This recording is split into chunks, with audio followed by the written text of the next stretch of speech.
Like and subscribe to my channel and click the bell icon to get new video updates. Meet Michael Howells, a visionary in a place to make a difference. Michael Howells set out to make his mark on the world 20 years ago. With anthropology and law degrees, he soon landed a job as a political analyst with UKAID, a counterpart to USAID, which is run by the British government, funded to address world famine and other humanitarian needs.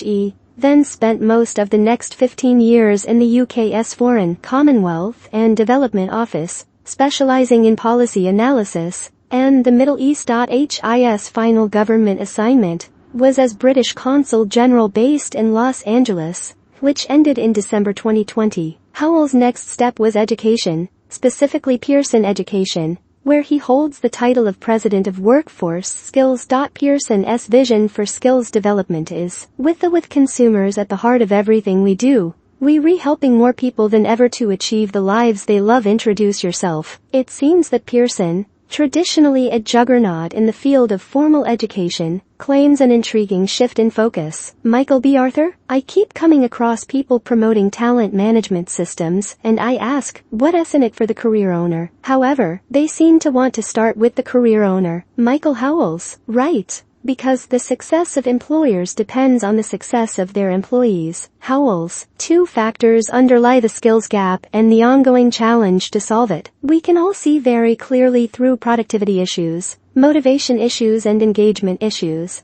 that there is a persistent and pervasive skills gap in the world of work. Despite huge investments, this problem has not been solved on an individual level, and as a result, it was not resolved at the organizational level. So our focus is very much on helping organizations grow as their people grow. The second factor driving this situation concerns general technology and consumer trends. People are very familiar with extremely powerful data and complementary AI and machine learning tools to help them in their consumer lives. They expect the same kind of tools in their jobs, so their experience as a consumer adds to their potential as an employee when we give them the tools to use it. Arthur, Pearson has published a number of reports that highlight where individual skills are lacking. Howells, the data is both rich and meaningful. It tells us that technology skills are essentially at stake. They are vital to everyone's work, as everything we do involves the use of technology in some way. But the really strong story revolves around the value of people for two reasons. First, there is a recognition that as people use more technology in their work,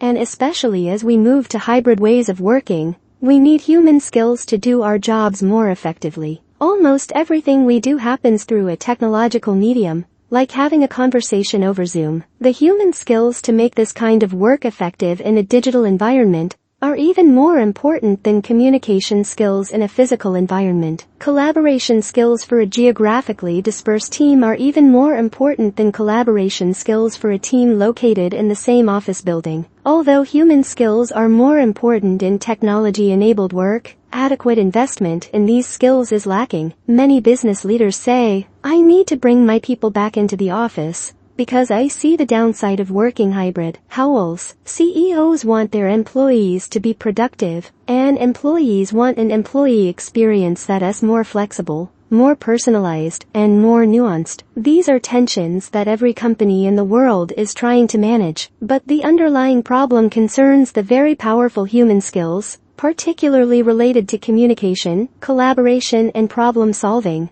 which we have neglected. This neglect, in turn, complicates the application of the hybrid working model. I can't predict the future, but we have to assume that there will be a lot of technology and hybrid working in our lives in the long term. What our data shows is that we can help people gain these personal skills so they can be successful in the future. Businesses will also need their employees to have these personal skills to maintain a highly productive workforce. But there is a second trend that is also important. A few years ago, most of the media commentary revolved around the looming challenge of automation for employment. There was going to be a jobs crisis, and we as members of the public or as policy makers had to think about how to deal with it. Our data shows a more optimistic trend in automation. It shows that the more you automate repetitive, more mundane tasks, the tasks that machines can obviously do more easily, the clearer it becomes which tasks can only be done by humans, and therefore become increasingly valuable. The ability to interact directly with technology is a critical foundation.